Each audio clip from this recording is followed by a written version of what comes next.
सगळे तयार होणार आहोत. मराठवाडा विकास अजेंडा या सत्रामध्ये आपण मराठवाड्याचा विकास इथल्या राजकारणाभोवती फिरतो आहे. मराठवाडा खरंच हा विकासाच्या मार्गावर आहे का? राजकारणाच्या दृष्टीने केवळ राजकारणासाठीच मराठवाड्याच्या भौगोलिक सामाजिक परिस्थितीचा फायदा करून घेतला जातोय का? या मातीमध्ये जन्मलेल्या एकेकाळी लोकशाहीचा चौथा स्तंभ असणाऱ्या आणि आता दुसऱ्या स्तंभावरून हे राजकारण करणाऱ्या काही पूर्वाश्रमीचे पत्रकार आणि आता राजकारणी म्हणून स्थिरावलेल्या मान्यवरांबरोबरच आपण चर्चा करणार आहोत. आणि त्यासाठी मी मंचावर आमंत्रित करते झी 24 तासचे मुख्य संपादक कमलेश सुतार यांना आणि त्याचबरोबर छत्रपती संभाजीनगरचे माजी खासदार इम्तियाज जलील सराय यांना. कृपया आपण मंचावर यावं.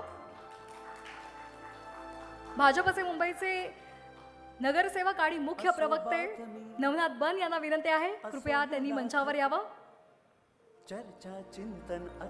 आणि त्याचबरोबर शिवसेना युबीटीचे प्रवक्ते जयेश वाणी यांनाही विनंती आहे, त्यांनी मंचावर यावं.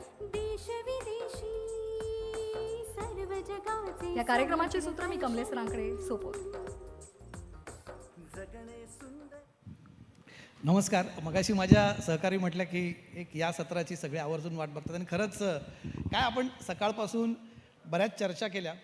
खरं तर चर्चा विकासाबद्दल, मराठवाड्याच्या सर्वांगीण विकासाबद्दल आपण बोलतो आहे आणि आडून थोडंसं राजकारणाबद्दल आपण बोलत होतो. त्याच्यात विकासाबद्दल बोलताना राजकारण आणू नये असं म्हणतात, पण आडून बोलण्यापेक्षा म्हटलं थेट राजकारणावरच बोलूया. एक सेशन त्याच्यासाठी पण असलं पाहिजे. आणि बघा कसं इंटरेस्टिंग आहे, माझ्यासोबत जे पॅनलिस्ट आहेत आज हे तिघही पूर्वाश्रमीचे टी व्ही पत्रकार आहेत. हे इम्तियाज भाई आणि आम्ही सोबत काम केलेले एकेकाळी. एका इंग्रजी वृत्तवाहिनीला ते असताना मी एका इंग्रजी वृत्तवाहिनीला काम करत होतो. नवनाथ बन आणि जयेश वाणी दोघेही माझे सहकारी राहिलेले आहेत फील्डवरती पत्रकारिता करत असताना.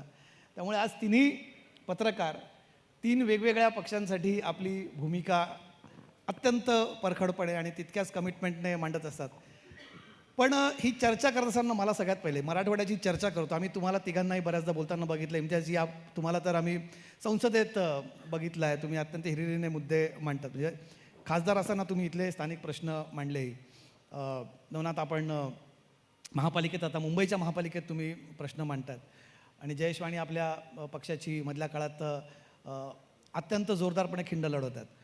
आम्ही तुम्हाला तुमच्या पक्षाचे मुद्दे मांडताना बघितले, पण तुम्ही तिघही मराठवाड्यातनं येतात. संभाजीनगरमधनं तुम्ही दोघे आहात, जयेश आणि इम्तियाजी तुम्ही संभाजीनगरमधनं आहात, नवनाथ तुम्ही बीडमधनं आहात. पण मराठवाड्यातले नेते एकदा मराठवाडा सोडून देशाच्या किंवा राज्याच्या राजधानीकडे गेलेत की मग मराठवाड्याबद्दल का कमी बोलतात? इम्तियाज भाई तुमच्यापासून सुरुवात करतो. कमलेश, सर्वप्रथम मी आपले धन्यवाद देतो, तुम्ही मला बोलवले आणि तुम्ही माझी ओळख करून देताना हे सांगितलं की आम्ही तिघं ही पत्रकार होते. एक ओळख माझी हे पण आहे की 35 वर्षापूर्वी मी माझी करिअरची सुरुवात जे केली होती ते लोकमतच्या नंतर मी इलेक्ट्रॉनिक मीडियामध्ये जेव्हा आलं तर झी न्यूज जॉईन केलं होतं. 2 वर्ष मी तुमच्यासोबत ही काम तुम्ही आमच्या परिवाराचे सदस्य आहात या चॅनलमध्ये. नक्की हे योगायोग आहे की आम्ही सगळे एकत्र काम केलेले आहे. खूप सारे स्टोरीज जे आहे आज जेव्हा आम्ही भेटलो तर फ्लॅशबॅकमध्ये गेलं की कसे आम्ही अण्णा हजारेचं मुवमेंट कवर करत होतो आणि कशी नंतर आम्हाला कळलं की आम्ही सगळं उल्लू बनवण्यात आले होते अण्णा हजारेंनी कशा आम्हाला. तर आज जे मराठवाड्याच्या संदर्भात तुम्ही जे सांगितलेले आहे, जे एक अहम मुद्दा आहे, महाराष्ट्राचा एक खूप मोठा आणि महत्त्वाचा एक केंद्रस्थान आहे. पण खरं सांगायचं असेल कमलेश तर मराठवाड्याने खूप मोठे नेते या धर्तीतून तयार केले. अनेक मुख्यमंत्री, केंद्रातले अनेक पॉवरफुल मिनिस्टर्स.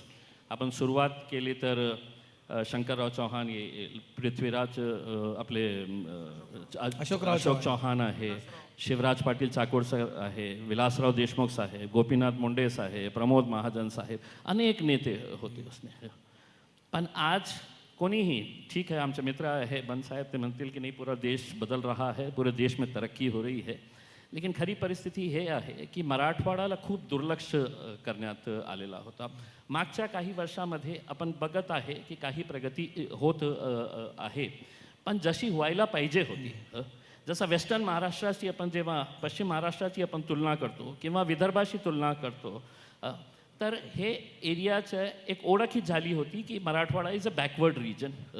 ते ओळख आतापर्यंत आहे. आकडे सांगायचे असेल तर आपण खूप मोठे मोठे गप्पे मारणार की आम्ही शेतकऱ्यांसाठी इतकं करणार.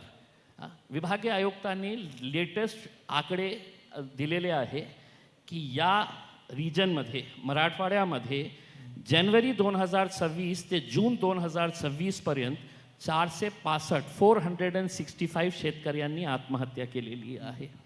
या शहर म्हणजे जगात कुठे नाही आहे जगात की 2 वर्ल्ड हेरिटेज मॉन्युमेंट्स एक 100 किलोमीटरच्या डिस्टन्सवर आहे.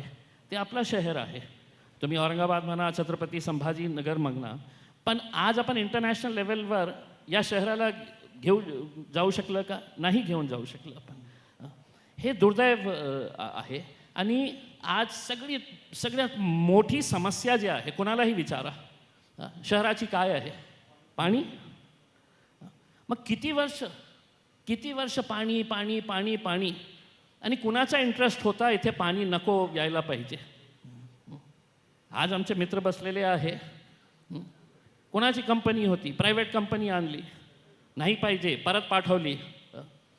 आता तुम्हाला सांगतो 2022 मे, ऐकून घ्या, 2022 मे आदरणीय देवेंद्र फडणवीस साहेब जेव्हा विपक्षमध्ये होते, ऑपोजिशनमध्ये होते, तर एक हंडा मोर्चा काढलं होतं त्यांनी.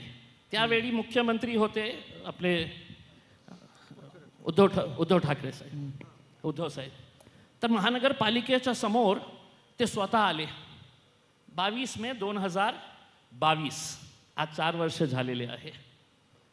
आणि सगळे जे महिला आली होती ना त्यांच्यासोबत भारतीय जनता पार्टीचे, सगळ्यांनी नवीन नऊवारी साडी घालून आले होते.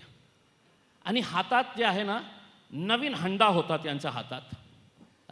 त्याचं स्टिकरही काढण्यात नाही आलं होतं. आणि इतकं जोरात त्यांनी हे केलं होतं, आंदोलन केलं होतं देवाभाऊने. आणि त्यांच्या एक भाषणामध्ये एक वाक्य होतं कि जब तक संभाजी नगर को पानी नहीं मिलेगा हम चैन से नहीं बैठेंगे. 22 गेला, 23 गेला, 24 गेला, 25 गेला, 26 गेला, 27 पर्यंत मिळणार का पाणी? म्हणजे जेव्हा आपण विपक्षमध्ये आहे तर खूप आपलं गाजा बाजा. आज इतकं वर्ष झाले आपल्याला पाणी का नाही? काय रॉकेट सायन्स आहे? तुम्ही सांगा मला. हे सगळं पत्रकार लोक आहे. पैठणपासून इथे लाईन टाकायची, 50 टाक्या बांधायचे, आणि नंतर आजही तुम्हाला सांगतो, आपण सगळं पत्रकार आहे, 350-400 कोटी रुपयेपासून सुरू झालेली स्कीम आज किती पैसेपर्यंत गेलेली आहे? 3300 कोटी रुपयेपर्यंत गेलेली आहे. पाणी आला का? नाही आला. अजून किती कोटी रुपये द्यायच्या कुणालाही माहीत नाही आहे. तर हे सगळं आपण मुद्दे एक करून येऊ त्या मुद्द्यांवरती. नवनाथ बंद, आता तुमच्याकडे तर तुम्ही, अरे साहेब तुमच्यासोबत आपण वेगळी चर्चा करणार आहोत. नाही आपण तुमचं उत्तर नक्कीच घेऊ. अतुल भाई, बात बहुत दूर तक जाएगी फिर. अतुल भाई नाही द्या त्यांना. माझी प्रामाणिक इच्छा आहे, माझी प्रामाणिक इच्छा आहे अतुल साहेबांनी उत्तर द्यावं. नाही मंत्री महोदय, माझी विनंती एवढीच आहे. नाही, माझी विनंती आहे, अतुल साहेब आमचे आदरणीय मंत्री आहेत, यांना बोलण्याची संधी देण्यात यावी. माझं माईक घ्या.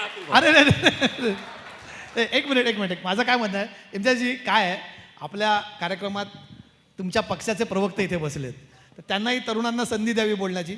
तुमचं याच्यानंतर वेगळं सेशन होणार आहे, त्याच्यात तुम्ही तुमचं उत्तर द्यावं. माईक घ्या अतुल भाऊ. ठीक, सांगा आता काय चालू येतो आवाज तुमचा. हॅलो. आवाज. आमचे मित्र इम्तियाज जलीलने इकडे खूप एकदम ठोसून बोलले, पण माझ्या मते त्यांनी चुकीची माहिती इकडे सभागृहात दिलेली आहे. बेसिकली त्यांनी म्हटलं ते बरोबर आहे. 22मध्ये आम्ही आंदोलन केलं, मोर्चा काढला, आणि त्यावेळेस सरकार, कारण की मला हे सांगायचं याच्याकरता आहे की 19मध्ये मी राज्यमंत्री झाल्यावर 55 दिवसात ही योजना मंजूर करून आणली होती. त्यावेळेस 1680 कोटीची मंजूर होती, आज 2700 कोटीची आहे, यात काहीच शंका नाही. पण त्यावेळेस ज्या योजना मंजूर केली होत्या फक्त सिटी एरिया पकडला होता, सराउंडिंग एरिया पकडला नव्हता. आज सराउंडिंग एरिया पकडला असल्यामुळे ही योजना 2700 कोटी झाली. हा पहिला खुलासा. तुम्ही चुकीची माहिती देत आहेत म्हणून तुम्हाला सांगणं माझं गरजेचं आहे. रिबॅटल करू ना आपण. म्हणजे काही गोष्टी ज्या आहेत त्या खऱ्या सांगितल्या पाहिजेत ना. दुसरी गोष्ट अशी आहे की सरकार त्यावेळेस आमचं नव्हतं, काम बंद होतं. आम्ही 19मध्ये मंजूर केल्यावर त्याचं वर्क ऑर्डर काढल्यावरही 2.5 वर्ष जे सरकार होतं त्या सरकारने कुठलेही एकही पाऊल पुढे ढकललं नाही. ती योजना बंद पडली होती, म्हणून आम्ही त्यावेळेस आंदोलन केलं. आणि ते आंदोलन केल्यामुळे आणि ज्या दिवशी सरकार आमचं आलं, पहिल्या कॅबिनेटमध्ये त्याच्यासाठी पैसे मंजूर करून ती योजना सुरू केली. पहिल्या कॅबिनेटचा आपण आज जर मागवला अजेंडा तर आपल्याला लक्षात येईल की त्यावेळेस 2च म्हणजे मुख्यमंत्री आणि उपमुख्यमंत्री होते. एकनाथ शिंदेसाहेब मुख्यमंत्री होते आणि देवेंद्रजी उपमुख्यमंत्री असताना त्यांनी पहिल्याच कॅबिनेटमध्ये त्याच्यासाठी पैसे मंजूर केले. त्या योजनेचं काम सुरू झालं. काम सुरू झाल्यावर आपल्याला हे सगळं माहिती आहे की जॅकवेल हे डॅममध्ये तयार केलेलं आहे. जॅकवेल तयार करण्याकरता अनेक अडचणी आल्या, त्यामुळे जवळजवळ वर्षभर डिले झाला प्रोजेक्ट. पण आज परिस्थिती अशी आहे की ऑलरेडी पाणी फिल्ट्रेशन प्लांटपर्यंत आलेलं आहे. पुढचं डिस्ट्रीब्युशन नेटवर्क चालू आहे. परवा CM साहेबांनी स्वतः मीटिंग घेतली. जर आपण पेपर वाचले असतील तर आपल्याला त्याच्यात पूर्ण माहिती आहे की विदिन नेक्स्ट 3 months पाणी हे शहरात सगळ्यांना मिळेल. 22 ज्या टाक्या कंप्लीट झालेल्या आहेत त्याच्यात ऑलरेडी क्लिनिंग करून त्याच्यात पाणी सोडलेलं आहे. तुम्ही जे माहिती देतायत ती चुकीची माहिती तुम्ही सभागृहात देतायत. म्हणून माझी म्हणणं आहे, तुम्ही आमदार राहिलेले आहेत, खासदार राहिलेले आहेत आणि तुमचे नगरसेवक अनेक ठिकाणी त्या ह्याला विरोध करतात. इकडे आमच्याकडे पाईपलाईन टाकायची नाही कारण की इल्लिगल कनेक्शन सगळे त्या एरियात आहेत. म्हणून थोडंसं आपण पण आत्मपरीक्षण करावं आणि जे आपण सभागृहाला जे चुकीचं सांगतायत ते चुकीची माहिती कृपया देऊ नये आमची विनंती आहे. चला चला चला सावे साहेब. नाही. आता अतुल भाऊ आता नाही अहो, त्या सिनियर मिनिस्टर कार्यक्रमात नवनाथ बन बसले, त्यांना चर्चा करू. 1-2 मिनिट त्यांनी जे बोललेले आहे ना, मला आता उत्तर नवनाथ देतील. एक मिनिट तर द्यायला पाहिजे ना. अतुल भाई, आदरणीय पंतप्रधान नरेंद्र मोदी साहेबांना एक नवीन पार्लमेंट बिल्डिंग बांधायची होती. काही गरज नाही होती त्याची, पण त्यांना बांधायची होती. ते पार्लमेंट बिल्डिंग कोट्यवधी रुपयाची 2 वर्षामध्ये कंप्लीट केली. आणि 2017ला निर्णय घेण्यात आला होता की आपल्याकडे 55 टाक्या आपण बांधणार. आपण असं आत्ता सांगितलं की 22 टाक्या कंप्लीट झालेल्या आहे. काय रॉकेट सायन्स आहे का अतुल भाई? तुम्हाला टाक्या बांधण्यासाठी 10 वर्ष लागणार आहे तुम्हाला. अनेक ठिकाणी टाक्या बांधत आणि जे असताना कोणी अडथळा आणत असेल तर सरकार आपली आहे, पोलीस कमिशनर साहेब बसलेले आहेत. बिलकुल सगळ्यांना आम्ही हात टाका, त्यांच्यावर तसंही गुन्हे आपण हात दाखल टाकतो केलेले ना आहेत. आपण. ज्यांनी अडथळे आणले त्यांच्यावर गुन्हे दाखल केलेले आहेत. ठीक आहे ऐका नवनाथ तुम्ही उत्तर देणं अपेक्षित येते. तुम्ही पक्षाचे प्रवक्ते आहात. अहो, तरुणांना संधी द्या. सावे साहेब तरुण बोलतील थोडेसे. धन्यवाद कमलेश सर, खूप खूप धन्यवाद. खरं तर संत महंताची भूमी माझ्या मराठवाड्याची, भोळी भाबडी माणसं लई पुण्यवाण माती. मराठवाडीची माणसं भोळी आहेत आणि पुण्यवान आहेत. ही महंतांची संतांची भूमी आहे आणि या भूमीत तुम्ही अतिशय चांगलं हेल्दी डिस्कशन करतायत. झी 24 तासचे मी मनापासून आभार व्यक्त करतो की मराठवाड्याचा विचार एक राज्याचं प्रमुख चॅनल म्हणून आपण करतायत, त्याबद्दल मनापासून आभार.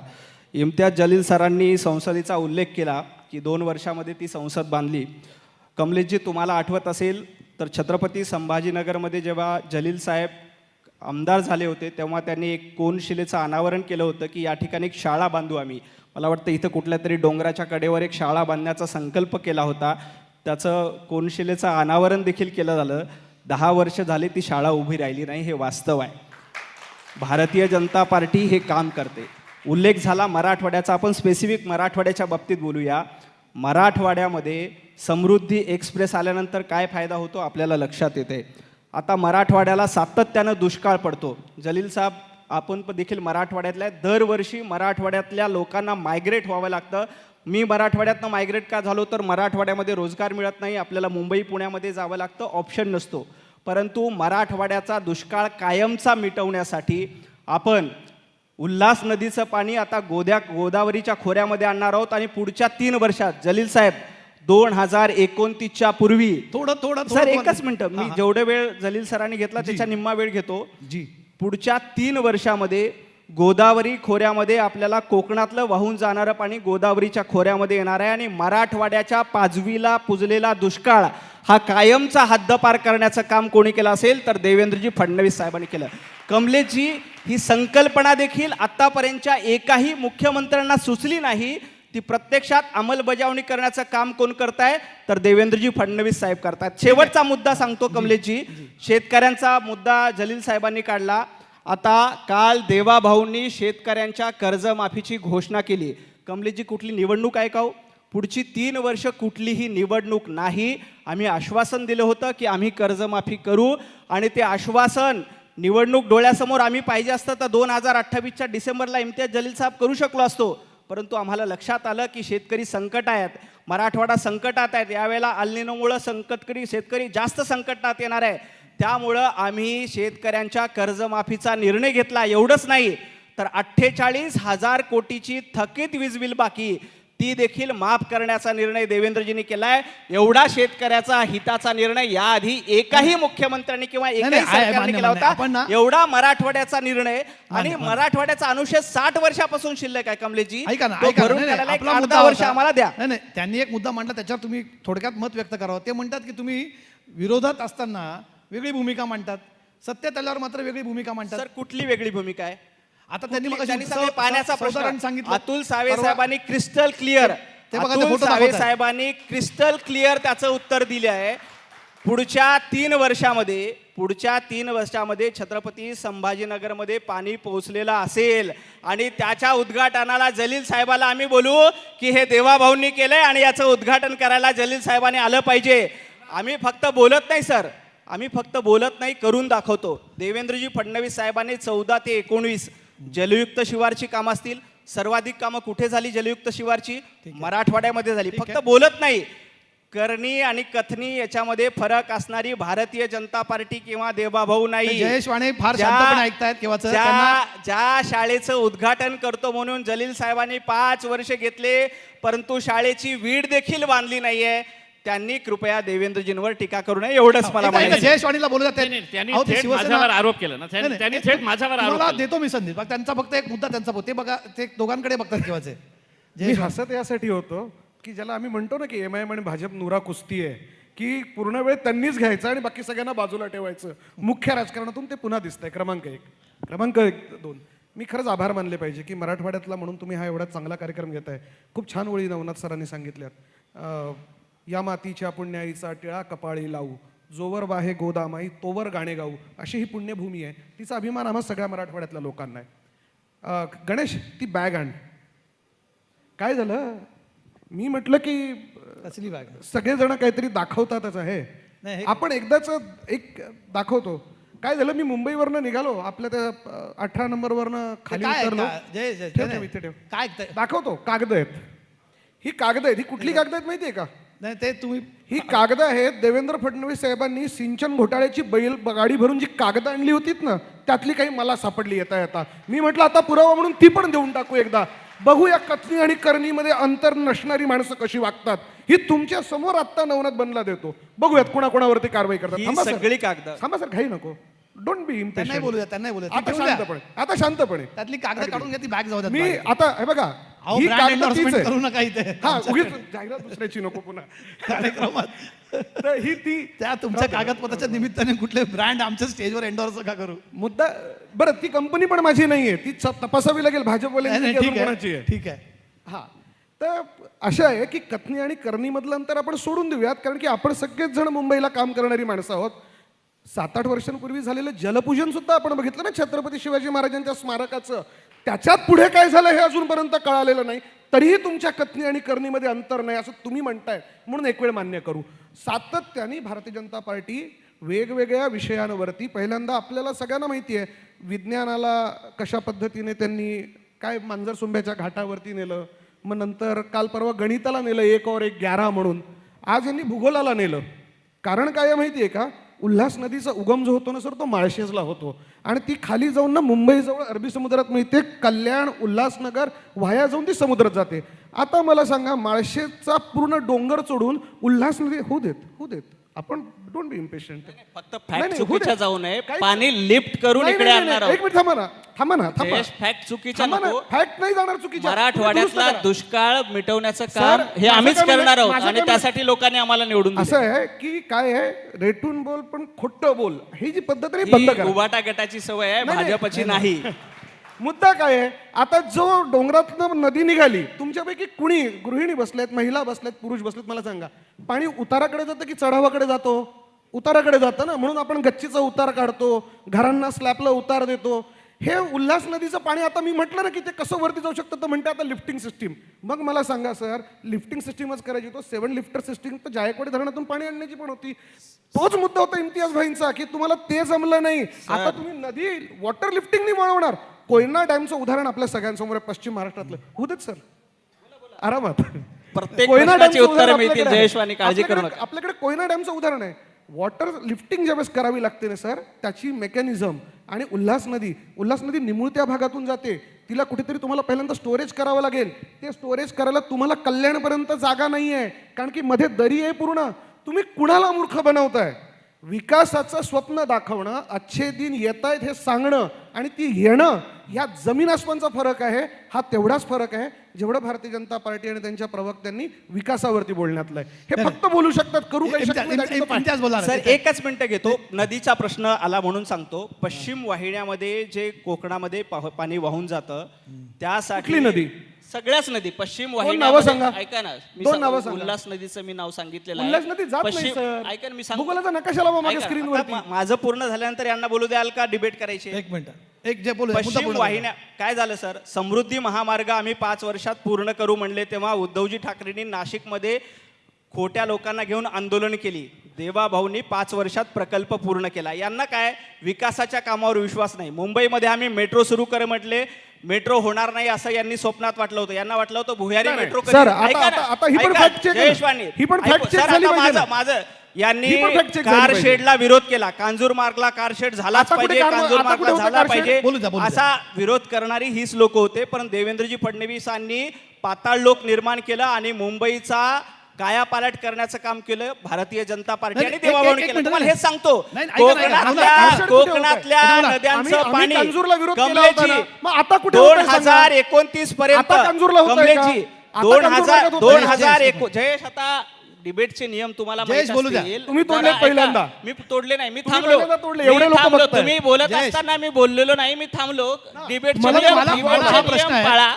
डिबेटचे नियम पाळा. सगळ्या आपल्याकडून पहिल्यांदा पाळले गेले ऐका, पाहिजे. सगळ्या प्रश्नाची सगळी उत्तरं तुमच्या तोंडावर द्यायची हिंमत भारतीय जनता पार्टी ठेवते. त्यामुळे आणि प्रश्न डिबेटचे विचारायची नियम ताकद पाळा. आम्ही पण ठेवतो. प्रश्न विचारायची विचारायची ताकद आम्हाला आम्ही माहिती आहे आणि ठेवतो. उत्तर द्यायची आम्ही प्रश्न हिंमत. विचारणार. जयेश, हे आमचं काम आहे. उत्तर देण्याची आम्हाला हिंमत राज्यघटनेने दिलेलं आहे. भारतीय नाही जनता देत. पार्टीच्या तुम्ही खोटं बोलू प्रत्येक शकता. कार्यकर्त्यामध्ये आहे. एक मिनिट, खोटं बोलू भारतीय शकता. जनता पार्टीच्या प्रत्येक खोटं बोलू नुसतं शकता. प्रश्नाची उत्तर जयेश, नाही, खोटं बोलू तर शकता. काम नवनाथ करण्याची हिंमत नवनाथ देखील आमची एक मिनिट नाही एक मिनिट, तुम्ही मला एक सांगा. नाही जरा थोडंसं आपण डिकोरम पण ठेवूया. चर्चा आहे आपली, मला मान्य आहे, झालीच पाहिजे, साधक बाधक झाली पाहिजे. पण तरी सुद्धा तुम्ही एक मुद्दा मांडलात.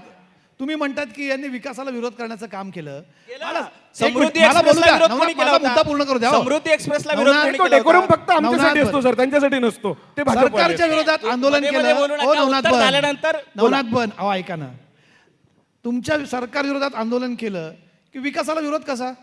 सरकारला आंदोलनच नाहीच आहे. कमलेशजी, तुम्ही प्रश्न विचारला, समृद्धी एक्सप्रेसला कोणी विरोध केला होता?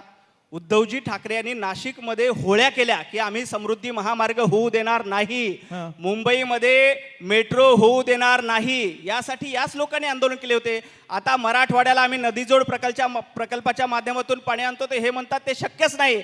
परंतु यांच्या नाकावर टिचून काय ना, थोडं काय ना, कोकणातलं पाणी असं होतं. कमलेशजी, राजकारणात अशी अनेक उदाहरणं आहेत. नवनाथ, ऐका ना. 2029 ला जास्त एका दूर नाही. तुमच्या कमलेशजी रेकॉर्ड पक्षाच्या ठेवा. मराठवाड्यातल्या कमलेशजी एका रेकॉर्ड माणूस- ऐका ऑन ना, रेकॉर्ड ठेवा. कमलेशजी दिवंगत रेकॉर्ड ठेवा. नेत्यांबद्दल बोलू नये. 2029 ला कमलेशजी तुमच्याच- 30 सेकंद हॅलो. घेतो. कमलेशजी मला 30 बोलू द्या. सेकंद, 30 मला- सेकंद फक्त. अहो, मला तुम्ही प्रश्न प्रश्न विचारा. विचारला, मला उत्तर तुम्हाला तर देऊ द्या. counter करणं गरजेचं आहे. कमलेशजी, तुम्ही 30 सेकंद मला उत्तर द्यायला द्या. तुम्ही फक्त प्रश्न विचारला, तुम्ही मला म्हटलात उत्तर की तर नाही- देऊ देणार का नाही? तुम्ही उदाहरण मला दिलं, मला- उत्तर द्यायचा अधिकार तुम्ही आहे का नाही? मुद्दा पूर्ण करा माझा. ऐका ना, counter कमलेश समजून सर, घ्या. कमलेश सर, मला उत्तर द्यायचा अधिकार आहे का नाही? आहे का नाही एवढं मान्य करा. बिलकुल बिलकुल हा. मला फक्त 30 सेकंद मी मोजून घडी लावा तुम्ही सर. म्हटलात- ऐका ना कमलेश सर, घडी लावा, मी 30 सेकंदामध्ये उत्तर देतो. चला. 2029 ला जयेशवाणी, इम्तियाज जलील आणि तुमच्यासह कोकणातलं वाहून जाणारं पाणी आपण मराठवाड्यात आणलेलं असेल आणि मराठवाड्याचा दुष्काळ कायमचा हद्दपार झालेला असेल. त्याच्या उद्घाटनाला आम्ही तुम्हाला देखील बोलवू. बरं ठीक आहे. अरे वा, सेकंदाच्या आत संपवलं. 15 सेकंदात संपवलं. तुमचं ऐका ना, झालं की मला 15 सेकंद द्या. नाही, ऐका, नाही नाही नाही, एक मिनिट. काय ना, तुम्ही म्हणतात की असं यांनी विरोध केला, नंतर परत त्याच्यासोबतच आले वगैरे. तुम्हाला फक्त आठवण द्यायची होती मला तुमचा मुद्दा नव्हता काउंटर करायचा. तुमुच्याच पक्षाचा, आता दिवंगत नेत्यांबद्दल बोलू नये, पण असाच एनरॉन प्रकल्प आम्ही अरबी समुद्रात नेऊन बुडू असंही विधान तुमच्याच पक्षाच्या एका वरिष्ठ दिवंगत नेत्यांनी केलं होतं. त्यामुळे त्याच्याबद्दल नको इथे बोला. होतात विरोध तिथे होतात, पण सरकारला विरोध करणे म्हणजे थेट विकासाला विरोध करणे. आज बघा दिल्लीत काय झालं. आज सोनम वांगचुक तिथे उपोषणाला बसले, तिथे बसून तुम्ही त्यालाही नाही म्हणतात. ते पण विकास विरोधी तुमच्या पक्षाचे खासदार सांगतात बसून. कोण मनोज तिवारी, त्यांना नाव पण माहीत नव्हतं त्यांचं. ते म्हणतात की हे विकासाला विरोध करतात. म्हणजे सरकारला विरोध करणे म्हणजे तुमच्या विकासाला विरोध करणे, देशाला विरोध करणे, हे काय योग्य आहे का? आता थांबा, तुम्ही नका बोलायचे. प्रश्न मला विचारला ना थांबले सर. त्याला. कमलेशजी, प्रश्न विचारला ना तुम्ही मला. नाही, तर मी उत्तर हा देऊ माझा का? मुद्दा म्हणला. 30 सेकंद द्या ना मला. तुम्ही विचारला ना तुम्हाला प्रश्न. 15 दिले, आता 15 बाकी आहेत. 15 बाकी आहेत ना, तेवढे तर घेऊ. नाही थांबा, इम्तियाज जलीलला बोला. आपण सगळ्यांना संधी देऊया बोलायची, चर्चा झाली कमलेश, पाहिजे. हे चांगली गोष्ट आहे. तुम्ही सोनम वांगचुकचं हे आज ज्या प्रकारे त्यांना त्या साईटवरून उचलण्यात आलेलं आहे. इसमें 20 दिवस एक माणूस कशासाठी बसलेला आहे, त्याला स्वतः काही पाहिजे नाही. हे जे पेपरफुटीची घटना देशभरामध्ये होतं आहे, सगळ्यांच्या मुलं आहे, त्याचा त्रास सगळ्यांना होणार आहे. 20 दिवसामध्ये एकही मंत्र्याला टाईम नाही मिळाला. ते सोनम वांगचुक छोडा, एक सामान्य माणूस तिथे बसला असता तर हे जबाबदारी आहे सरकारची की तिथे येऊन की काय तुमचा प्रश्न आहे, काय इतके सारे स्टुडंट्स आहे, आणि रातोरात तुम्ही इतकं सारे चादरं घेऊन तुम्ही ते व्हिज्युअल्स बघा. पोलिसांच्या कशा तुम्ही हे दमदाटी करून त्यांना अशा प्रकारचे खेचून रेटून त्यांना बाहेर त्या स्टेजवरून घेऊन नेले. हे काय लोकशाही आहे का? अशा प्रकारची दादागिरी जे देशामध्ये सुरू आहे, लोकशाही कधीही संपलेली आहे या देशामध्ये. अशाच प्रकारची दादागिरी मुळे आणि कुणाचा तुम्ही टाळ्या वाजवणारे लोक तुमचं मुलं नाही आहे, ते शिक्षा घेणार नाही आहे, ते कॉम्पिटेटिव्ह एक्झाम्समध्ये बसणार नाही आहे. पण काय आहे की इतकी अंधभक्ती झालेली आहे, काहीही करू द्या, आम्ही तर टाळ्या वाजवता राहणार आहे.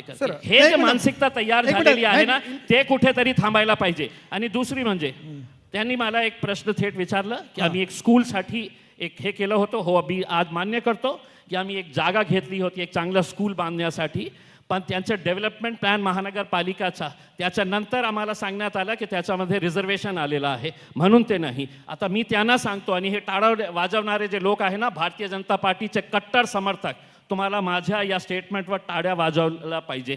मी तुमच्यासाठी काय बांधलं?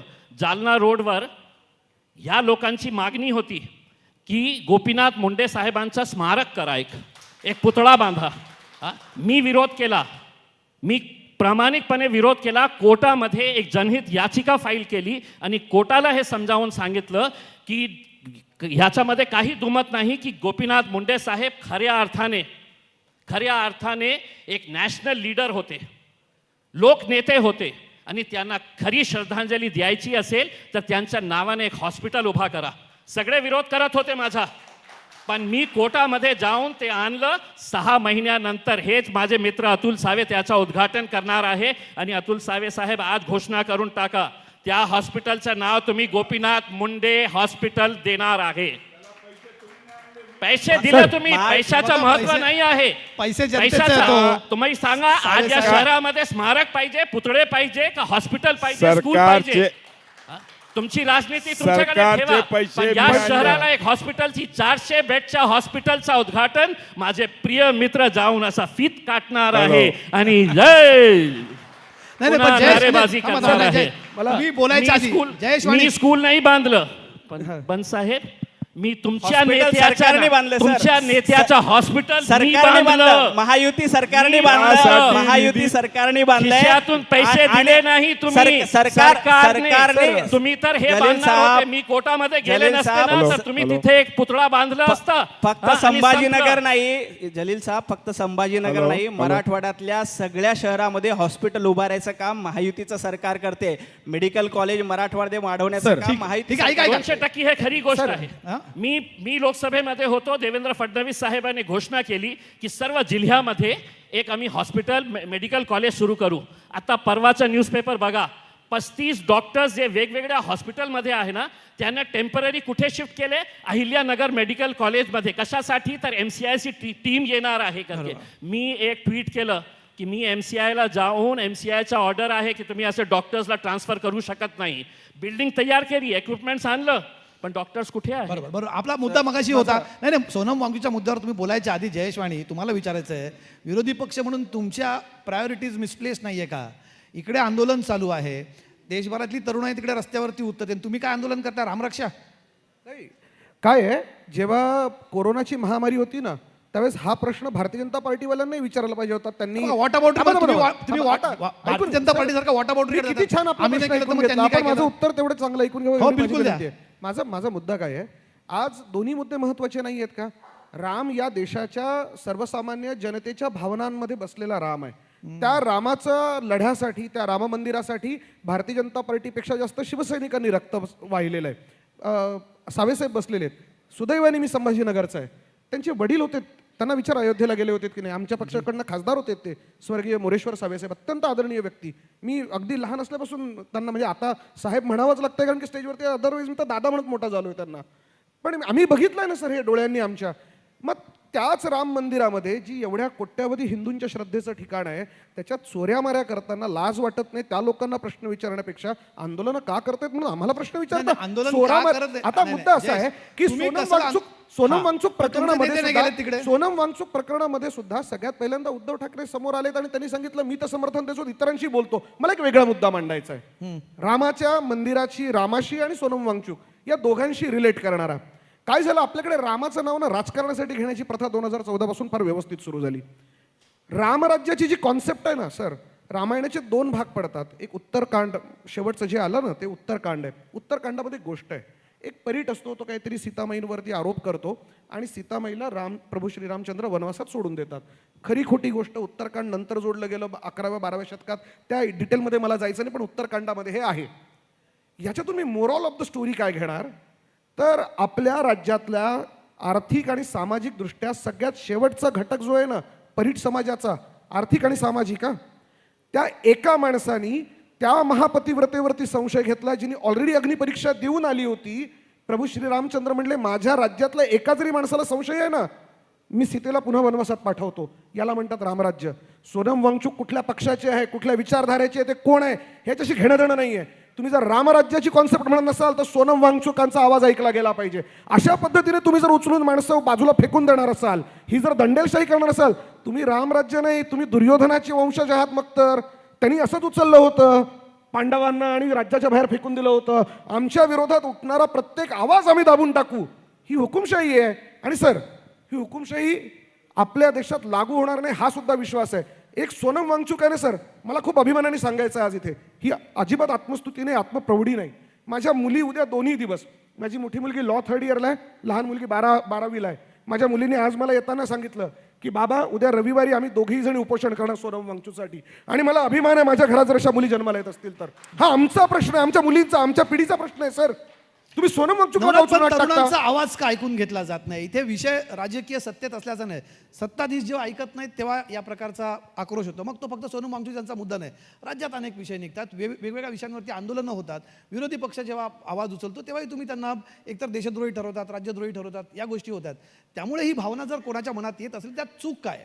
सर फक्त एकच विनंती आहे, 3 मिनटं जयेश सरांना दिली, मला फक्त तेवढाच वेळ मला द्या, मध्ये डिस्टर्ब करू नका, एवढीच माझी नम्र विनंती आहे. मुद्दा काढला की दुर्योधन कोण आहे. आपल्याला जर महाभारत माहीत असेल तर ज्याच्यासोबत संजय असतो ते दुर्योधन असतात, दुःशासन असतात, धृतराष्ट्र असतात. हा महाभारताचा इतिहास आहे. आज महाराष्ट्रात तुम्हाला आधी सांगितलं, मी तुम्हाला संजय धृतराष्ट्राबरोबर होता, सर, इथे तुम्हाला सुद्धा चूक आता केली सांगितलं. बघा. मी संजय कोणाबरोबर होता? धृतराष्ट्रासोबतच होता. इथे सुद्धा खोट. ऐका सर, आता त्यांना बोलू द्या. माझा बोलू द्या. अहो, संजय माझा धृतराष्ट्राबरोबर मुद्दा होता. पूर्ण करू द्या सर. आता कमलेशजी माझ्या नंबरी विनंती, बोला, बोला. 30 सेकंद त्यांनी परत घेतले. जी, जी, जी, जी. डिबेटचे नियम पण पाळायचे यांना माहिती जयेश त्यांना बोलू द्या असो, ठीक प्लीज. आहे. मी तुम्हाला विनंती करेन की डिस्टर्ब नका करू. ज्यांच्यासोबत संजय असतो ते धृतराष्ट्र असतात आणि महाराष्ट्रात संजय कोणासोबत आहे हे महाराष्ट्राला माहिती आहे. आता दुसरा राम मंदिराचा मुद्दा जंजाळ साहेब काढला. तुमच्यासाठी सुद्धा आहे बरं सर, आता का. मी एक संजय परत- तुमच्याकडे सर, पण आता आहे. मी परत मी तुम्हाला सांगतो की माझं झाल्यानंतर यांना वेळ द्या, मला 3 मिनिटं बोलू द्या जयेश, सर. विनंती आहे तुम्हाला की- डेकोरम पाळा. मला थांबवावं लागेल असं डिबेटचं करू नका. डेकोरम पाळा सर प्लीज. बिलकुल बोला. दुसरा मुद्दा काढला राम मंदिराचा. मंदिर वही बनाएंगे, तारीख नहीं बताएंगे असं म्हणून राम मंदिराची खिल्ली कुणी उडवली होती? कुणी उडवली होती? मंदिर वही बनाएंगे, तारीख नाही बताएंगे, अशा घोषणा ज्यांनी भाषणामध्ये दिल्या त्यांना राम मंदिरावर बोलायचा अधिकार आहे का? दुसरा मुद्दा सांगतो कमलेशजी, दुसरा मुद्दा सांगतो. प्रभू रामचंद्राचं जेव्हा राम मंदिर होत होतं तेव्हा उद्धवजी ठाकरे यांना निमंत्रण दिलं होतं प्राणप्रतिष्ठापना सोहळ्याला या, परंतु काँग्रेसला घाबरून, राहुल गांधींना घाबरून ज्यांनी रामलल्लाच्या मंदिराच्या प्राणप्रतिष्ठापना सोहळ्याला गेले नाही त्यांना राम मंदिरावर बोलण्याचा अधिकार नाही. कमलेशजी, तिसरा मुद्दा सांगतो. ज्या समाजवादी पार्टीने राम भक्तांवर गोळ्या झाडल्या, ज्या समाजवादी पार्टीचे हात रामलल्लाच्या भक्तांनी माखलेले आहेत, अशा समाजवादी पार्टीसोबत हे इंडिया अलायन्समध्ये मांडीला मांडी लावून बसतात. यांना राम मंदिराबद्दल बोलण्याचा अधिकार आहे का? शेवटचा मुद्दा कमलेशजी, माझा अजून 1 मिनिट बाकी आहे. शेवटचा मुद्दा सांगतो. हनुमंतरायांनी शेपटीने लंका जाळली होती, माननीय उद्धवजी ठाकरे म्हणतात मशालीने लंका जाळली होती. ज्यांना 2 ओळीची रामरक्षेमध्ये जे श्लोक आहेत त्यापैकी 2 श्लोक उद्धवजी वाचून देखील म्हणू शकत नाही. आणि मंदिराचा प्रश्न झालाय, या मंदिरामध्ये ज्यांनी कोणी घोटाळा केलाय त्यांना अटक करण्यात आली, कोणालाही सोडलं जाणार नाही, 1 ना 1 रुपया वसूल केला जाणार आहे. कमलेशजी, विश्वास ठेवा, ज्यांनी राम भक्तांच्या पैशावर डल्ला मारला त्यातल्या एकालाही सोडलं जाणार नाही. परंतु ज्या समाजवादी पार्टीच्या हाताला रक्त लागले अशांच्या मांडीला मांडी लावून तुम्ही फक्त सत्तेसाठी बसता, हिंदुत्वादाशी गद्दारी करता, 15 अशांना सेकंद, प्रभू 15 सेकंद, रामचंद्रांसोबत 15 बोलण्याचा सेकंद, अधिकार 15 नाही. सेकंद, सोनम बरोबर. वांगचुक यांच्या मुद्द्यावर 15 मी उत्तर सेकंद. देतो. 15 सोनम सेकंद. वांगचुक यांच्या मुद्द्याला मी उत्तर देतो. सोनम वांगचुक यांच्यावरील कारवाई ही हायकोर्टाच्या आदेशानंतर पोलिसांनी केली आहे. पोलिसांनी हायकोर्टाचे निर्देश पाळलेले आहेत, हायकोर्टाचे आदेश पाळलेले आहेत. आपल्या देशामध्ये कोर्टाच्या 15 सेकंद निर्देशानुसार ती कारवाई केलेली आहे.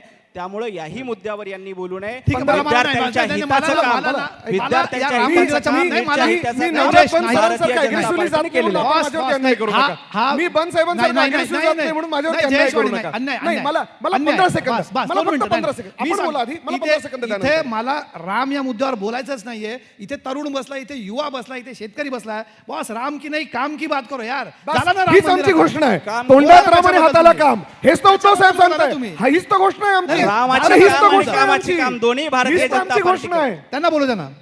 इम्तियाजी, मला काय विचार, तुम्ही ना म्हणजे तुम्ही तिन्ही पक्षांना माझा एक पत्रकार म्हणून नेहमी आक्षेप आहे, तुमच्या तिघांचे ना आपापले ठरले म्हणजे आपापले तुम्ही पक्षाचे अजेंडे रेटवत असतात. तुम्ही बघाल, तुम्ही तर सत्ताधीश आहात, नवनाथ बन, तुम्ही सत्ताधारी पक्षाची बाजू मांडत असतात. तुम्हाला तुमच्या सरकारला डिफेंड करण्याशिवाय आम्ही बघतो रोज सकाळी तिकडे संजय राऊत बोलले की इकडे नवनाथ बन यांचं उत्तर तयार असतं. तुम्ही एकमेकांना, त्यांनी तिकडे 4 शिव्या द्यायच्या, तुम्ही त्यांना अजून काहीतरी बोलायचं, हे सुरू होतं. तुमचा पक्ष गेले 2 वर्ष 2022 पासून जयेशवाणी तुम्ही लोकशाहीच्या गप्पा करा, काय करत तुम्ही एकाच मुद्द्याभोवती तुमचं दळण चालू आहे. गद्दार, खोके ह्याच्याभोवती तुमचं दळण चालू आहे. इम्तियाज भाई, तुमच्यावर नेहमी आरोप लागतो तुमच्या पक्षावरती की भाजपचा अजेंडा, भाजपने बॉल टाकायचा आणि त्याच्यावरती MIM ने सिक्सर मारायचा. अहो, विकासाची गोष्ट कुठे आहे? राम की बात छोडो, मी म्हटलं काम की बात करो. युवांबद्दल बोला, तरुणांबद्दल बोला. हे कोणीच करताना दिसत नाहीत. मराठवाड्याबद्दल बोला. तुम्ही तिघही मराठवाड्यात नाही येतात, त्याच्याबद्दल कोण चर्चा करणार आहे ना? तुम्ही आपापलेच अजेंडे रेट करा. सुरुवात कोणी केली सर राम मंदिराची? मराठवाड्याच्या हिताचे अहो, हेच प्रश्न तर आम्ही होतंय. मांडत होतो. काय होतंय ना? आम्ही समृद्धी एक्सप्रेस होतं सांगत काय होतो, ना? आम्ही नदीजोड प्रकल्प होतंय सांगत असं होतो, ना? आम्ही मराठवाड्याचा अनुशेष सांगत होतो, तुम्ही आम्ही मेडिकल सांगू कॉलेज का? सांगत होतो. कमलेश सर, राम राजकीय मंदिर पक्ष कुणी काय काढलं? करतात? महाभारत कुणी काढलं? रामायण कुणी काढलं? आम्ही नाही, विकासाच्या कारण- मुद्द्यावर कारण बोलतो, भारतीय जनता आम्ही पार्टीला या रामाची पण गोष्टीची बात शिक्षण करतो आणि देण्याची गरज आहे. कामाची पण तुम्ही बात काय करतो. मूल्य शिक्षण आहे. आम्ही मेडिकल मूल्य कॉलेजचं पण शिक्षण सांगतो, आम्ही भाजपच्या लोकांना समृद्धी मिळालं एक्सप्रेसचं पाहिजे. सांगतो, आम्ही मूल्य नदीजोड शिक्षणात ते प्रकल्पाचं कमी सांगतो, पडतंय. आम्ही तुम्ही दुष्काळ सगळे मुक्तीचं राजकीय सांगतो. पक्ष काय करताना आम्ही शेतकऱ्यांच्या विकासाचा मुद्दा प्रश्नाचं सुरू पण करायचा, सांगतो. कोणीतरी विकासावर चर्चा सुरू करायची आणि ती चर्चा फिरवत एक तर धर्मावर न्यायची, जातीवर न्यायची, तर कुठे नेऊन सोडायची. सुरुवात विकास कोणी राहिला केली, मागे. सर? सुरुवात नाही, कोणी नाही, केली? मुद्दा काय आहे? सुरुवात आता कोणी बरं केली? बरं माझा एक ज्यांनी सोपा प्रश्न सुरुवात आहे. केली चला त्यांना ना, उत्तर चला, मिळणार. सुरुवात. गेल्या 10 वर्षामध्ये महाराष्ट्रामधल्या 25,000 शाळा बंद पडल्यात. कोण जबाबदार आहे? चला करा चर्चा. बोलूया याच्यावरती. बोलूया. बिलकुल. हा बोला. मराठी शाळा बंद पडल्या 10 वर्षात 25,000. तुमचं सरकार आहे, बोला. नाही, मधल्या का काळात बंद तुमचंही पडल्या? सरकार होती. का मधल्या बंद 3 पडल्या? वर्षात तुमचंही सरकार होतं. बरं आता ऐका, आमच्या सरकारमध्ये कुठल्या शाळा बंद पडल्या? आमच्या सरकारमध्ये तो कोरोनाने अख्खं जग BMC च्या- बंद पडलं होतं. BMC-च्या शाळा बंद आमच्याकडे पडल्या, जयेशवाणी, बोलू आमच्याकडच्या नका. BMC-च्या शाळा बंद नाही पडल्या. BMC-च्या शाळेचं CBSE शाळांमध्ये रूपांतर झालं. माझ्यासोबत घाटकोपरला चला, माझ्यासोबत भांडुपला चला, माझ्यासोबत कुर्ल्याला चला, मनखुर्दला चला. मी तुम्हाला 25 शाळा दाखवतो ज्या BMC-च्या मराठी शाळा होत्या, CBSE सुरू झाल्या. पुढच्या 5 मिनिटात तुम्हाला आकडे देईल मुंबईतल्या BMC शाळा किती कमी नक्की द्या, झाल्या. नक्की देईल द्या. तुम्हाला. मी स्वतः काय ना? तेवढ्यासाठी दीपक नाही, पवारांशी काय- बोलून आलो. नाही बघा, मुद्दा मांडताना असा मांडा की तुम्हाला डिफेंड करता आला पाहिजे. काय नाही ना? नाही ना, बोला ना. माझं म्हणणं की हाच मुद्दा आहे ना सर. मग बघा, आता तुम्ही त्यांच्या डिफेंडन्स मध्ये आलात सर पुढे. आपण म्हणतो शाळेवरती वास्तव- बोलूया, चला वास्तव चला आपण सांगितले बोलूया की- कॉलेजवरती बोलूया. वास्तव सांगितले इम्तियाज की दादा, मराठी नाकाला शाळा बंद मिरच्या पडल्यात. चोळतात. नाही कमलेश, ही खरी गोष्ट आहे की आज मराठवाड्यामध्ये मी आपल्याला एक उदाहरण देतो. मी खासदार होतो या जिल्ह्याचा. अनेक गावामध्ये जायचं, तिथे जे खिचडी त्यांना जेवण पुरवण्यात येते त्याचे क्वालिटी काय असतं. आणि मी अनेक गावामध्ये गेल्यानंतर मला हे कळलं की अनेक आजही असे शाळा आहे जे निजामकालीन शाळा आहे. मग मी जिल्हा परिषदकडून आकडे मागितलं की माझ्या कॉन्स्टिट्युएन्सीमध्ये किती अशी शाळा आहे की जे टीनच्या शेडच्या खाली सुरू आहे. तर 330 शाळा असे आहे की ज्याच्यावर टीनचा शेड आहे बसण्यासाठी. आणि आपण पत्रकार आहे, आपल्या रिपोर्टरला तुम्ही सांगू शकता की त्याच्यावर तुम्ही एक हे करा, गावामध्ये जाऊन स्टोरी करा आणि दाखवा की ग्रामीण एरियातले जे मुले आहे कशा प्रकारे ते बसतात. ते टीन जे आहे ना ते लीक करत आहे. 330 ऑफिशियल आकडा मी आपल्याला सांगतो. मग पैसा सगळ्यासाठी आहे. हेच आमचे नेते आहे त्यांनी सांगितलं होतं की आपल्याला इथे एक महाराणा प्रतापचा पुतळा उभा करायचा आहे. मी विरोध केला होता. आणि मी का बोललो होतो की आपल्याला महाराणा प्रताप एक शूरवीर त्यांच्या नावाने ग्रामीण एरियामध्ये एक सैनिकी शाळा उभे करा. हे खरा काम आहे. पण काय आहे की राजनीतीसाठी नाही आम्हाला हे पुतळे पाहिजे, आम्हाला हे स्मारक पाहिजे. हे बन साहेबांनी सांगितलं की आम्ही समृद्धी खूप चांगला त्याचा क्रेडिट जे आहे आम्ही नक्की देऊ. देवेंद्र फडणवीस साहेबांना देऊ, आपण गडकरी साहेबांना देऊ. त्यांच्यामुळे हे समृद्धी एक्सप्रेसवे झाला. पण आपल्याला त्या दिवसाचा व्हिज्युअल आपल्याला आठवतं का की देवेंद्र फडणवीस आणि एकनाथ शिंदे साहेब मर्सिडीज गाडीमध्ये बसलेले आणि नागपूर पासून ते सुरू केलं होतं आपलं सफर.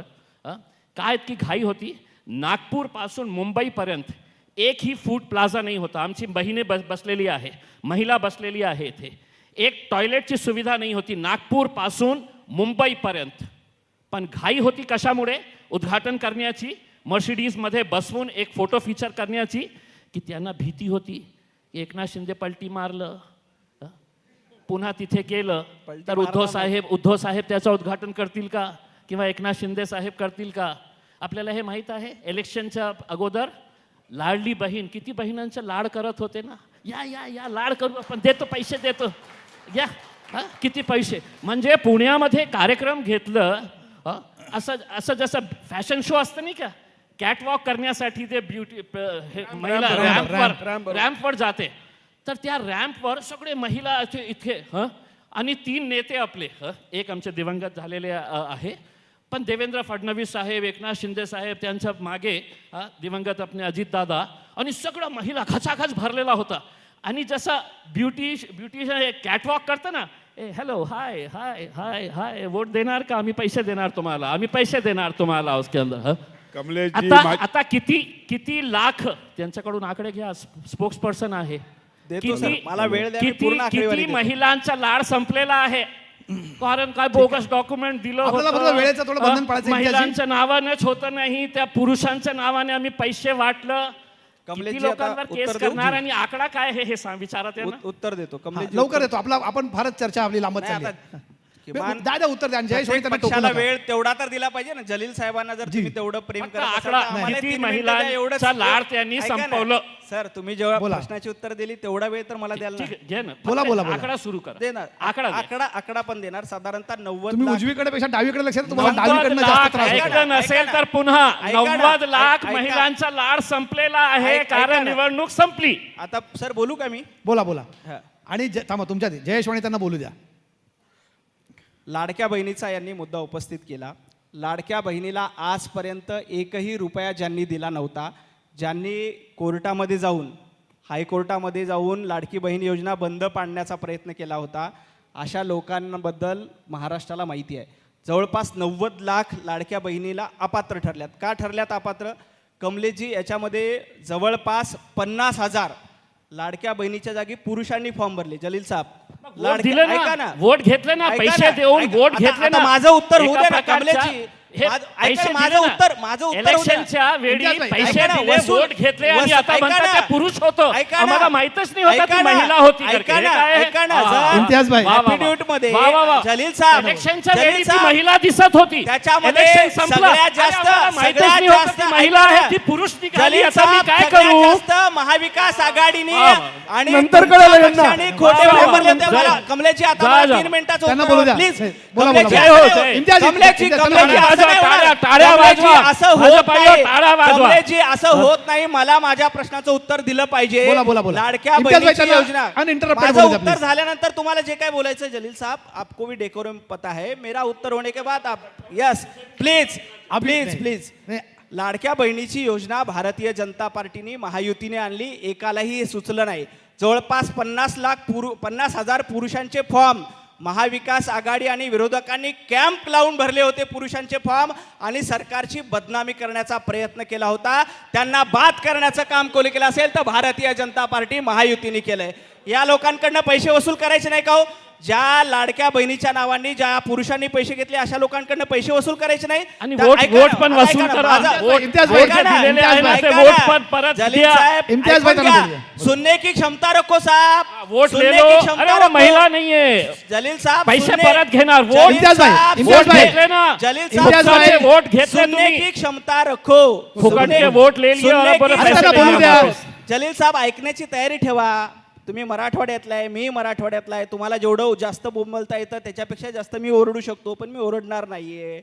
कारण मराठवाडा मुक्ती संग्राम दिनाच्या कार्यक्रमाला कधीपर्यंत तुम्ही अनुपस्थित राहत होता, कधी उपस्थित राहतात हे महाराष्ट्राला माहिती आहे. त्यामुळे सुनने की क्षमता रखो. लाडक्या बहिणीची योजना बंद करण्यासाठी महाविकास आघाडीवाले कोर्टामध्ये गेले. आता लाडक्या बहिणीची योजना आम्ही 1500 रुपये देतो तुम्हाला, आम्ही आश्वासन दिलं होतं की आम्ही 2100 रुपये करणार. आणि लाडक्या बहिणींनी 1,500 रुपये बघून मतदान दिलेलं नाहीये. लाडक्या बहिणीचा अपमान करू नका तुम्ही, मतदाराचा अपमान करू नका. 1,500 रुपये बघून कुणीही मतदान केलं नाही. त्यांना हे माहिती आहे की महिलांना स्वाभिमानानं उभं करणाऱ्या लोकांच्या पाठीशी राहण्याचं काम लाडक्या बहिणींनी केलंय. तुमच्यासारखं दुट्टपी राजकारण या महिला करत नाहीत. तुम्ही महिला मतदारांचा अपमान करतायत जलील साहेब. महिलांचा अपमान करू नका. लाडक्या बहिणींचा अपमान केला तर 2029ला देखील तुम्हाला घरीच बसावं लागणार आहे. 2024ला घरी बसवलंय, पण 29ला देखील या लाडक्या बहिणी तुम्हाला घरी बसवल्याशिवाय राहणार नाही. आणि कमलेजी, मराठवाड्याच्या विकासावर आपली चर्चा सुरू आहे. मराठवाड्यामध्ये सर्वाधिक रस्त्याचं इन्फ्रास्ट्रक्चर हे भारतीय जनता पार्टीच्या काळामध्ये आलेत. मराठवाड्यामध्ये जलयुक्त शिवाराची सर्वाधिक कामं ही देवाभाऊंच्या नेतृत्वात भारतीय जनता पार्टीच्या काळामध्ये आलेत. मराठवाड्याचा शेतकरी कर्जमुक्त झाला पाहिजे, त्याला मोफत वीज बिल. 2014 पूर्वी कमलेची परिस्थिती अशी होती, मराठवाड्यामध्ये 15 तास लोड शेडिंग होतं का नाही? नाही. आज नाही, माझं शिक्षण 15 तास लोड शेडिंग संभाजीनगरला 15 तास होतं. load अहो, shedding ग्रामीण किती भागामध्ये मी कोणा- शेतकऱ्याचा कोणा मुलगा झालंय आहे. का? ग्रामीण इथे विचारा, भागामध्ये इथे विचारा. झालंय का? विचारा कोणाला? शेतकऱ्यांमध्ये काहीतरी सांगता. मराठवाड्यामध्ये खोटं बोलताय इथे. 2014च्या पूर्वी 15 तास लोड शेडिंग होतं. कधीच लाईट नव्हतं, सर. नव्हती, कमलेची नव्हती. तुमच्या गावात असेल, तुमच्या 15 गावचा आमदार भाजपवाला असेल. मी ग्रामीण भागातला आहे, तुम्ही कदाचित शहरामध्ये नसाल. मी ग्रामीण भागामध्ये येतो. 15 तास लोड शेडिंग काँग्रेसच्या काळामध्ये होती. आज बघा लोड शेडिंग नावाचा शब्द नाहीये. शेतकऱ्यांना दिवसावीज देतो आम्ही. सौर कृषी पंपाच्या माध्यमातून शेतकऱ्यांना मोफत वीज देण्याचं काम, शेतकऱ्यांना मोफत कृषी पंप देण्याचं काम हे भारतीय जनता पार्टी आणि देवाभाऊंनी केलं. इतर कुणाला जमलं होतं? तो मराठवाड्याकडे जे ढुंकून बघत नव्हते. मराठवाड्याचा अनुशेष काँग्रेसचे मुख्यमंत्री वर्षानुवर्ष असताना हे काँग्रेसची बाजू मांडतील. अहो, अनुशेष आता कसा काढला गेला त्यांना माहित काँग्रेसच्या काळामध्ये मराठवाड्याचा अनुशेष किती होता आणि आता किती आहे बघा. ठीक, देवेंद्रजी ठीक. फडणवीस यांनी जयेश, विदर्भ जयेश. आणि मराठवाड्याचा सुवर्ण काळ आणण्याचा प्रयत्न सर केला. काय झालं? चला चला हे जे कॉर्नर करायची पद्धत लागली आहे ना, लाडक्या बहिणींविषयी बोलायचं नाही आम्हीच बोलणार, रामाविषयी बोलायचं नाही आम्हीच बोलणार, अमुक विषयी बोलायचं नाही आम्हीच बोलणार, ही जी विचारसरणी आहे ना ही सत्ताधाऱ्यांनी सोडली पाहिजे. या देशातल्या जे प्रत्येक वास्तव आहे ते आम्ही नागरिकाला सांगतो. आता त्यांना बोलू द्या ना. आता असं मध्ये काय? मलाही डिस्टर्ब करत होते, यावेळेस सांगून बोललो का देखील मी? मी यावेळेस बोललो का सांगून मी? देखील डिस्टर्ब करत यावेळेस बोललो का होते. मी? 4 वेळेला तर सांगितलं की मराठवाड्यामध्ये लोड शेडिंग नव्हतं. विचारा इथला प्रश्न. अख्खा माणूस सांगेल की 2014 पूर्वी 12 15 तास लाईट नव्हती.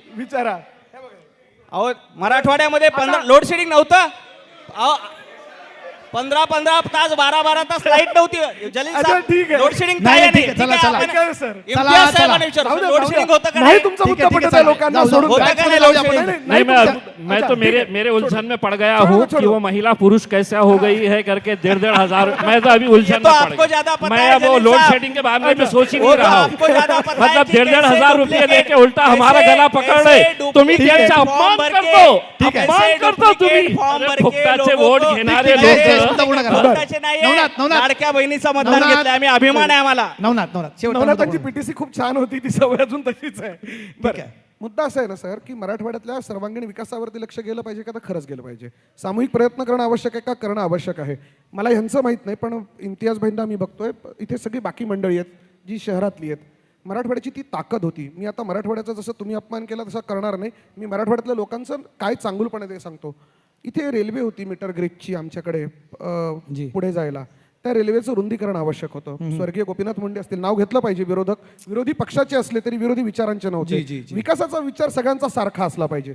गोविंदभाई श्रॉफ आमच्याकडे होते. गोविंदभाई श्रॉफांनी इथे उपोषणाची फक्त धमकी दिली तर विलासराव मुंबईवरनं पळत इथपर्यंत महाराष्ट्रामध्ये यायचे.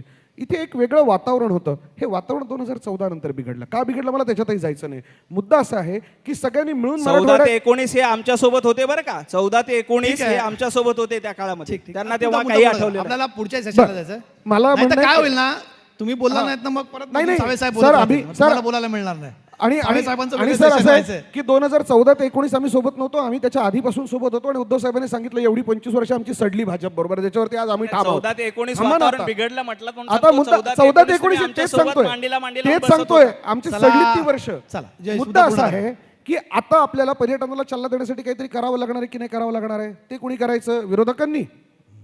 ते सत्ताधाऱ्यांनी करणं अपेक्षित आहे. इथे पाणी आलं पाहिजे, ते कुणी करायचं? विरोधकांनी. की ते सत्ताधाऱ्यांनी करणं अपेक्षित आहे? एक मिनिट. आम्हीच करतोय ते आणि आम्ही इतकं करणार. चांगलं. अरे थांबा ना सर, तुम्ही सगळं करा. म्हणजे आमच्या मराठवाड्यामध्ये एक म्हण आहे, हे लग आपण राहिलं तर कुणामुळे राहिलं तर म्हणे मायामुळे राहिलं. तसं सगळं तुम्हीच करा बाबा, आमचं काहीच म्हणणं नाही आहे. मुद्दा असा आहे, यात मराठवाड्यातल्या जनतेचं भलं झालं पाहिजे. सर एक आकडा आत्ता इम्तियाज सरांनी सांगितला, तो खूप महत्त्वाचा आणि इंटरेस्टिंग आकडा आहे.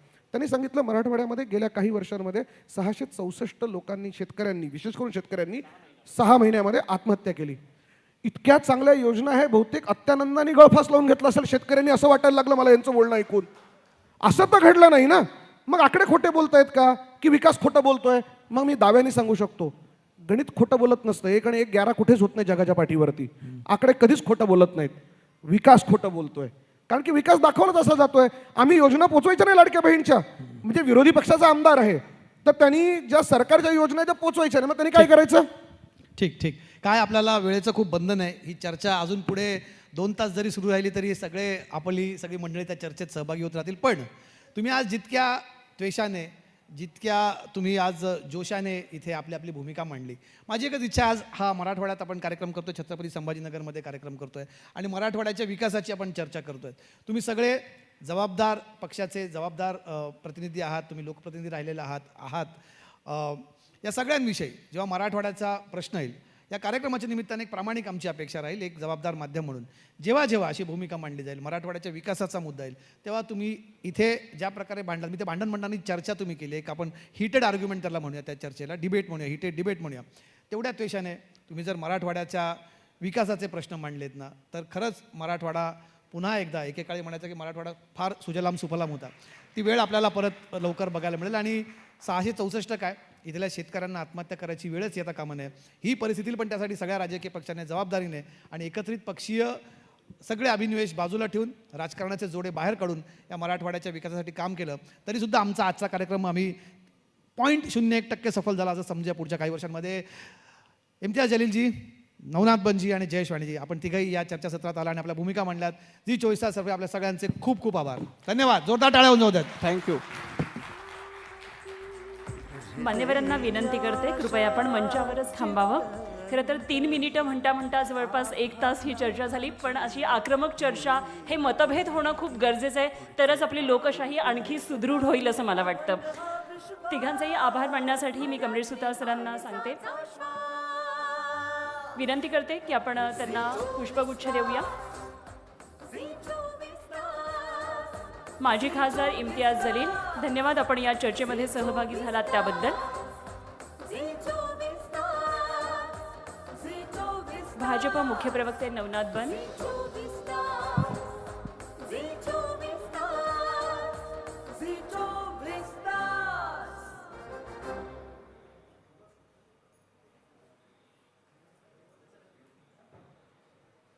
शिवसेना उद्धव बाळासाहेब ठाकरे पक्षाचे प्रवक्ते जयेश वाणी सर,